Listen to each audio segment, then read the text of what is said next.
భవానీ రవికుమార్ గారిని కూడా వేదిక మీద రావాల్సిందిగా ఆహ్వానం పలుకుతున్నాము. వీరిరువురు శ్రీనివాస్ గారిని వెల్కమ్ చేయవలసిందిగా కోరుకుంటున్నాం.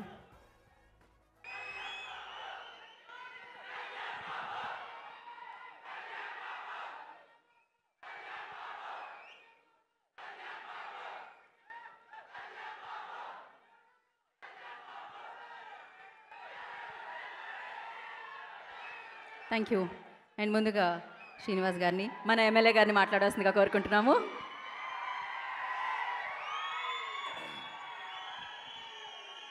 ఈరోజు దేశవ్యాప్తంగా చిరంజీవి గారి పుట్టినరోజు పండగ జరుపుకుంటున్నటువంటి మెగా ఫ్యాన్స్, మెగా కుటుంబ సభ్యులు, పవన్ కళ్యాణ్ గారి భక్తులు, అదేవిధంగా వీర మహిళలకు, నా అక్క చెల్లెళ్ళకు అందరూ కూడా పేరు పేరున ఉదయపూర్వ నమస్కారం. మెగా ఫ్యామిలీ అంటే ఇవాళ చిరంజీవి గారు సినిమాల్లో విజేతగా నిలిచి ఈరోజు రాజకీయాల్లో కూడా తెలియని రాజకీయం లేదు ఆయనకి. కానీ ఈ రాజకీయాల్లో ఇమడలేక ఆయన రాజకీయాల నుంచి తప్పుకున్నప్పుడు కూడా ఆయన ఆశయాల్ని, సేవ చేయాలని ఆశయాలు నిలబెట్టిన వ్యక్తి పవన్ కళ్యాణ్ గారు. ఆ పవన్ కళ్యాణ్ గారి ఆశయంతో మీ ముందు మాట్లాడే అవకాశం కల్పించింది నాకు మెగా ఫ్యామిలీ. నేను మెగా ఫ్యామిలీ భక్తుడిని. అందులో 2009లో మరి ప్రజారాజ్యం పెట్టినప్పటి నుంచి ఈరోజు వరకు మెగా ఫ్యామిలీని అంటిపెట్టుకొని మరి ఈరోజు మీ ముందు మాట్లాడే స్థాయికి ఎదిగానంటే మెగా ఫ్యామిలీతోనే నేను ఈ స్థాయికి వచ్చానని చెప్పడానికి ఏమాత్రం అతిశయం లేదు. ఇవాళ పవన్ కళ్యాణ్ గారి నమ్మకాన్ని ఎక్కడా కూడా ఆయన్ని ఏ రకమైన ఇబ్బంది లేకుండా ఆయన ఏదైతే అనుకున్నారో అది చేసే విధంగా ప్రజల్లో ఉంటూ ఆయనకి మంచి పేరు తీసుకొచ్చే విధంగా మరి ఏదైతే చిరంజీవి గారు ఆశయాలతో మరి వాళ్ళందరూ కూడా పవన్ కళ్యాణ్ గారి ఫ్యాన్స్ కానీ, చిరంజీవి ఫ్యాన్స్ కానీ, మెగా ఫ్యాన్స్ కానీ ఎవరైనా మనందరికీ ఆరాధ్య దైవం చిరంజీవి గారు. ఆయన తర్వాత దేవుడు ఉంటే పవన్ కళ్యాణ్ గారు. ఇవాళ చాలామంది సినిమా హీరోలు పుడతారు, చాలామంది సినిమా హీరోలుగా ఉంటారు. అయినప్పుడు కూడా ఫ్యాన్స్ని మీరు ఎక్కడ డబ్బు ఖర్చు పెట్టకండి, సేవ చేయమని చెప్పి మరి అందరినీ కూడా మరి బ్లడ్ బ్యాంక్ కానీ, రక్తదానం కానీ, అవయవదానం కానీ చేయమని ప్రోత్సహించిన ఏకైక హీరో చిరంజీవి గారు.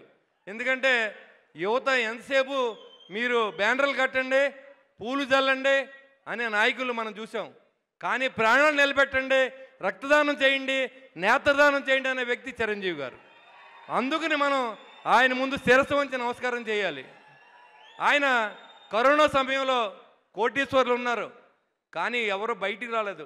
ఒక్క చిరంజీవి గారు మాత్రం ఆయన స్వామినాయుడు గారిని మరి ఆయన ఒక ఆంజనేయ స్వామి అంటాడు స్వామినాయుడు గారు. ఆ రోజు నుంచి ఒకే మాట ఒకే పాట, అది మెగా ఫ్యామిలీ చిరంజీవి గారు. అంతే, ఆయనకి ఇంకేమీ తెలియదు. ఆయన అందరినీ కలుపుకుని అందరికీ ఆక్సిజన్ సిలిండర్లు ఇచ్చి కోట్లాది రూపాయలు ఖర్చు పెట్టిన వ్యక్తి చిరంజీవి గారు. మరి డబ్బు ఉంటుంది చాలామందికి, కానీ మనసు ఉండదు. రెండూ ఉన్న వ్యక్తి పవన్ కళ్యాణ్ గారు, చిరంజీవి గారు కూడా.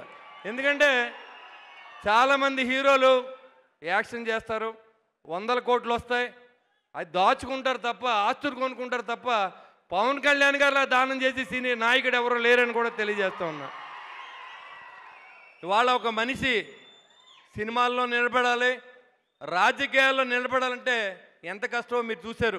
2009లో ప్రస్థానం, ప్రజారాజ్యం, దాన్ని నిలబెట్టుకుంటూ 2021లో 2025, 24లో మరి ఉప ముఖ్యమంత్రిగా మరి ఆ స్థాయికి ఎదిగారంటే చిరంజీవి గారి యొక్క ఆశీస్సులతో మరి పవన్ కళ్యాణ్ గారు డిప్యూటీ సీఎం అయ్యి 21, 28 గెలిచి మీ అందరి సహకారంతో ఇవాళ మీ అందరూ ఉన్నారు కాబట్టే ఈ మెగా ఫ్యామిలీకి ఆశీస్సులు, రక్షగా కూడా మిగులుతూ ఉంది. చాలామంది ఫ్యాన్స్ ఉంటారు, చాలా పార్టీలు ఉంటాయి, కానీ ఒక్క మెగా ఫ్యాన్స్ మాత్రమే అలాగ ఉంటారు, ఏ పార్టీలోకి వెళ్ళరు.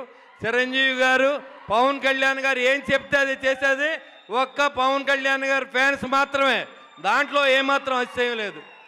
మరి ఈ సేవ చేసి తెలుగు రాష్ట్రాల్లోనే కాదు, ఎక్కడైనా కానీ మీరు 10 మందికి సహాయం చేయండి అని సినిమాలు కూడా మీరు 3 దానం చేయండి, నాకు థ్యాంక్స్ చెప్పొద్దని చెప్పినటువంటి ఠాగూర్ సినిమా దగ్గర నుంచి మరి ఆయన కుటుంబాన్ని పట్ల బాధ్యతగా ఉండి కిడ్నీ దానం చేసిన విజేత సినిమా దగ్గర నుంచి ఖైదీగా ఎదురు తిరిగి సమాజంలో ఒక మంచి నిలబెట్టడానికి చేసిన పోరాటం దగ్గర నుంచి మెగా ఫ్యామిలీ చరిత్ర మరి ఈ రోజు వరకు మనం ప్రస్థానం కొనసాగుతూ ఉందంటే ఆయన పడిన కష్టాన్ని మరొకసారి మనం తెలుసుకోవాల్సిన అవసరం ఉంది. నాకు 70వ పుట్టినరోజు అంటూ ఇష్టం లేదు. చిరంజీవి గారి పుట్టినరోజు, ఆయన ఇంకా నిత్యం నవ యువకుడు.